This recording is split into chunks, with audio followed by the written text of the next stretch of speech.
Punchline, 18h-19h, Laurence Ferrari sur CNews et Europe 1.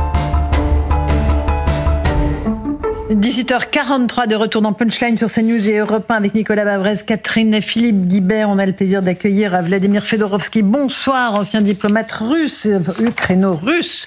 Votre livre, c'est Staline-Poutine, dialogue d'outre-tombe chez Ballant. On va parler de la situation internationale. Monsieur Poutine a fait une conférence de presse fleuve aujourd'hui.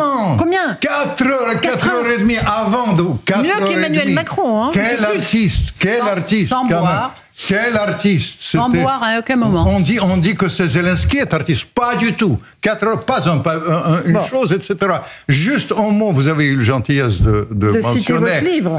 Oui, ce livre, Dialogue d'outre-tombe. Oui. Je suis assez gêné puisque j'ai reçu, après notre invitation, notre prestation d'autrefois, avec la neige, j'ai reçu plein de lettres. Et les gens pensent que le livre est surréaliste, inventé, etc. Je tiens à vous dire, sur les dialogues, pour Poutine, c'est une longue enquête sur lui. Ce qu'il disait en privé, pour Staline, c'est les néo-staliniens qui ont vraiment le vent en poupe. Rien n'est inventé. Et je termine avec ça. On sait que vous n'êtes pas un romancier. Si, j'ai fait des romans. Il y a 2 sœurs, et sur Tessil font la neige, c'est Pasternak, docteur Givago. Bon, magnifique. Parce que M. Poutine ne nous a pas annoncé l'apocalypse nucléaire, donc on est déjà rassurés. Mais néanmoins, est-ce qu'il a donné des signes, Vladimir Fedorovski, que la situation pouvait se détendre avec l'Ukraine ou pas du tout? Vous savez, c'est pour nous faire plaisir. Quand même, il y avait Notre-Dame, il y avait la perspective d'un cadeau de Noël pour nous, et le pape en course, et maintenant Poutine, j'étais étonné. Dieu sait que j'ai étudié la bête, il a vraiment atténué les choses. Tout d'abord, il n'a pas parlé vraiment de nucléaire. Il a mentionné juste le changement de doctrine, mais en revanche, il a parlé beaucoup d'Oreshnik. Et Oreshnik change complètement. Oreshnik, vous savez, cette fusée dont on a parlé, qui change vraiment la donne sur le plan militaire. D'accord. Et puis, c'était une négociation, c'est tout à fait significatif. C'est une négociation en direct. Maintenant, on négocie en sourdine. Et puis, on négocie à travers la presse. C'est du pain béni pour moi, parce que à travers la presse, il a mentionné comment ça se passe avec les choses. Un désenchantement pour moi. L'autre jour, Trump, on lui a posé la question, vous avez eu Poutine? Il a dit, vous savez, je préfère dans ce genre de négociation ne pas annoncer les couleurs, ne pas dire ça publiquement. Et Poutine l'a contredit quelque part. Il a laissé entendre qu'il y a les contacts en sourdine, les compromis, etc. Mais il n'a pas confirmé qu'il y avait cette fameuse conversation qui est très importante. Qui permettrait de résoudre le problème ukrainien, comme l'a dit Trump en 24 heures ou pas? Non, il y a deux solutions. Et un facteur que j'aurais introduit tout de suite, c'est un facteur de la perspective qui affole complètement le milieu démocrate dont je parlais l'autre jour. Ils sont absolument affolés. Par quoi? Parce qu'il y a une perspective de prix Nobel de la paix. Pour qui? Pour Trump. Pour Trump. Encore arrivé. Pour Trump. Vous imaginez dans quel monde Obama l'avait bien eu. Dans quel monde on vit Obama l'avait eu. Obama l'avait eu sans avoir rien fait. Oui, absolument. Pour eux, c'est vraiment quelque chose de très important. Nicolas Bavrez, vous pensez que ça pourrait résoudre une partie de l'équation ou pas? Ce qui est vrai, ce qui est impressionnant, c'est déjà de voir l'impact de Trump sur le système mondial, parce qu'il n'est quand même pas encore en fonction, et on a vu son poids vis-à-vis de l'Ukraine, vis-à-vis de la Russie. Sur le plan économique, on voit un exode déjà massif de capitaux, d'investissements, d'industries qui réfléchissent à se délocaliser aux États-Unis. Et puis, au Moyen-Orient aussi, il est clair que Israël a l'impression d'avoir maintenant un soutien qui est extrêmement ferme et Israël prend tous les gages possibles. Ce qui est important pour nous, et c'est pour ça que si on revient à la France, c'est que notre crise politique, par ailleurs, elle intervient au pire moment, puisque d'abord l'Allemagne est également quand même dans un moment compliqué, l'Europe est en toute petite forme et est en train de...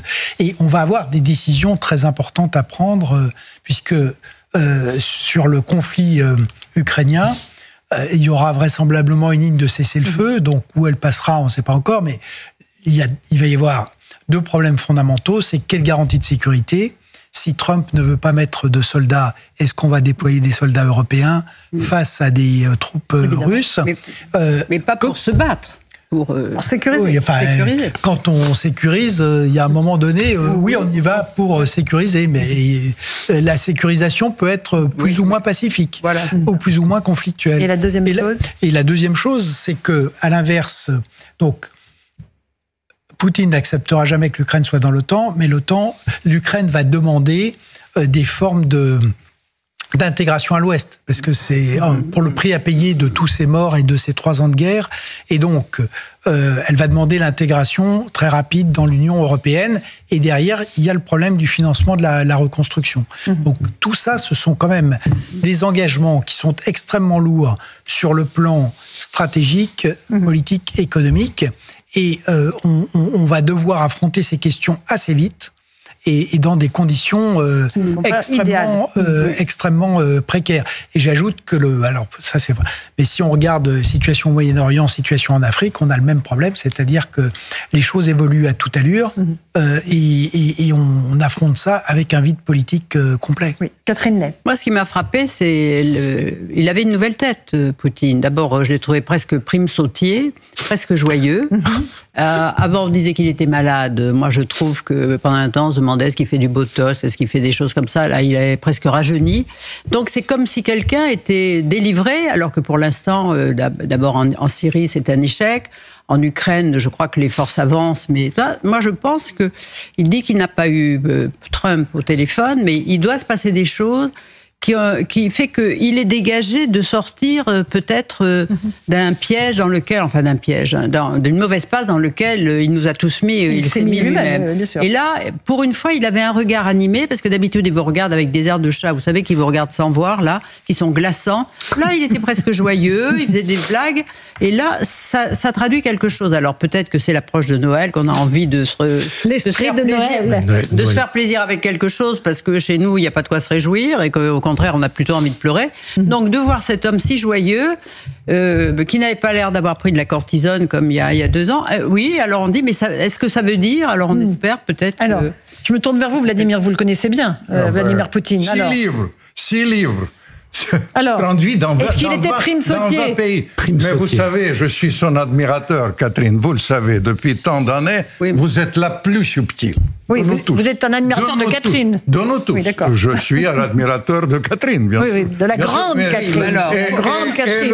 Non, mais j'abandonne. Posez votre question. Mais pour revenir à des choses, vous êtes subtil comme d'habitude. Vous avez raison, c'est un autre Poutine, complètement. Vous savez, les meilleurs agents secrets, maintenant, c'est la télévision. Oui. Il suffit de regarder la télévision pour tout comprendre. Il était complètement décomposé autrefois.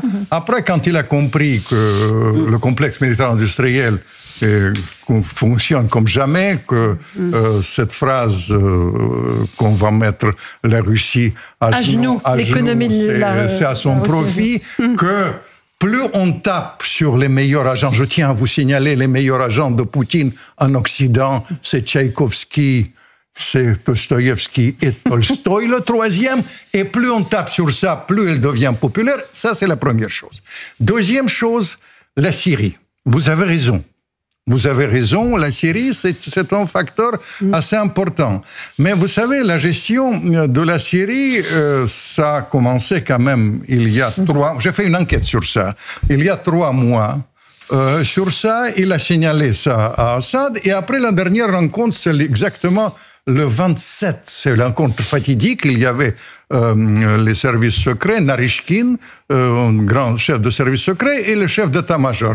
Il dit ils prennent le Damas, il n'y a pas, les Iraniens se dégagent, et il y a 2 solutions. Soit on entre en jeu, dans ce cas-là, c'est l'Afghanistan et sans l'enlisement, et Poutine, il a dit jamais d'Afghanistan. Et finalement, il a géré ça. Vous savez, ils ont évacué beaucoup de gens. C'est pas qu'en Afghanistan, avec les Américains, c'est tout le contraire.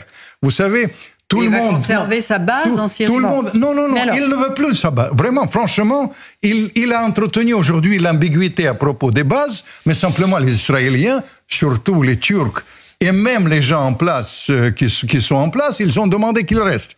Mais vous savez, je pense qu'il a des solutions alternatives. Il ne restera pas, mais tout le monde le demande. Et ça, c'est un soulagement pour lui. Alors, Vladimir Fedorovski, encore une question. La dernière fois que vous êtes venu, on était quasiment au bord de la Troisième Guerre mondiale nucléaire. Là, on sent tout a baissé d'un cran quand même. Et c'est plutôt une bonne chose. Tout a baissé dans le ton. C'est évident que ces contacts en sourdine sont là. Je pense que c'est pas du tout réaliste. Vous savez, on a dans mon métier, il me rejoint maintenant les hommes politiques, il y a une sorte de fantasme. Je ne crois pas du tout à la proposition qui est de zones vraiment démilitarisées, etc.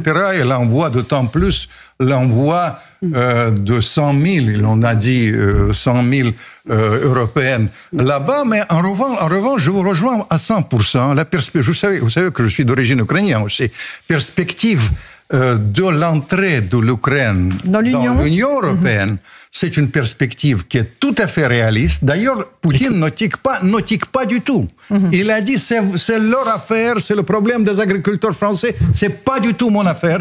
C'est à eux de gérer ça. Moi, je n'y vois pas d'inconvénient, mais il y a la solution qui est très intéressante. Deuxième solution, c'est surtout vice-président américain, futur vice-président américain, Vance, qui a avancé la solution à l'Autrichien. Vous savez, c'est une sorte de vraiment stabilité permanente, un traité à l'Autrichien, et je crois, si mes informations sont bonnes, on s'oriente vers ça. En sourdine, il m'a terriblement désenchanté que j'aurais voulu vous dire qu'aujourd'hui, qu'ils se sont parlé, qu'ils sont avancés directement Trump, et Poutine. Que le prix Nobel pour l'autre est en poche. Allez, un dernier mot, Philippe Guibert, avant la pause. Non, je m'interrogeais juste sur la capacité de Vladimir Poutine à accepter un cessez-le-feu et une paix, dans la mesure où le rapport de force lui est pas défavorable, puisque Trump a plutôt envie de calmer les choses, que l'armée ukrainienne est en difficulté, et donc le rapport de force lui est favorable. Est-ce qu'il a vraiment envie? Ah, ça, c'est sûr. En un mot, Vladimir. D'où vient le mot Staline dans l'affaire? Parce que néo-staliniens,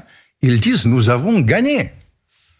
En arrêtant. Vous savez, tout est vu dans l'espace. Franchement, tout ce qu'on raconte, certains de vos collègues dans le mainstream, c'est souvent, il faut le nuancer, c'est souvent n'importe quoi. Tout est vu, vous avez raison. Bon. Vous avez raison. Vladimir. Il avance et sur ce plan-là, les néo-staliniens, ils le poussent. Il y a un facteur à prendre en compte et c'est aussi un point de bouscule. Vous savez qu'en général, très important, qui était tué il y a 4 jours. Les Ukrainiens. 4 jours, et les néo-staliniens, vous êtes très pertinents sur ça. Néo-staliniens, ils disent non, arrêtez. Il faut y aller, c'est le moment. Mais Poutine, d'après ce que... Vous savez, vous êtes vraiment pertinent. Je pense qu'il a déjà tout compris. Allez, et il va négocier et je pense qu'il va s'orienter. Le dernier mot. Il y a juste 2 raisons quand même pour Poutine de négocier. C'est qu'il avance certes, mais il perd 1500 hommes par jour. Oui. Et dans un pays qui a quand même un problème démographique majeur. Et que l'économie russe, c'est vrai que l'arsenal fonctionne énormément. Mais que tout ça ne se fait pas sans dommage et que les sanctions, c'est empoisonnant. Il y a l'inflation, il y a des taux d'intérêt à plus de 20% et la partie privée est complètement étouffée et tout ça est financé par des réserves qui sont quand même en train de diminuer. Donc, il a l'avantage, c'est certain. Et la dernière chose à dire, c'est que le problème de cette configuration, c'est que en réalité, la vraie négociation, elle va avoir lieu entre Trump et Vladimir Poutine en dehors des Européens. Merci Nicolas Bavrez. Le sursaut aux éditions de l'Observatoire. Vladimir Fedorovski, Staline Poutine, dialogue d'outre-tombe chez Ballon. Catherine Ney. On attend votre prochain livre avec impatience. Philippe Guibert, merci beaucoup. C'était quoi votre dernier livre? Gulliver enchaîné. Mais voilà, bonne soirée à vous sur nos 2 antennes. Bonnes vacances. Bonnes vacances de Noël. Dans un instant, c'est Pierre de Villeneuve sur Europe 1, Christine Kelly sur CNews. Bonne soirée à vous et bonne fête à tous.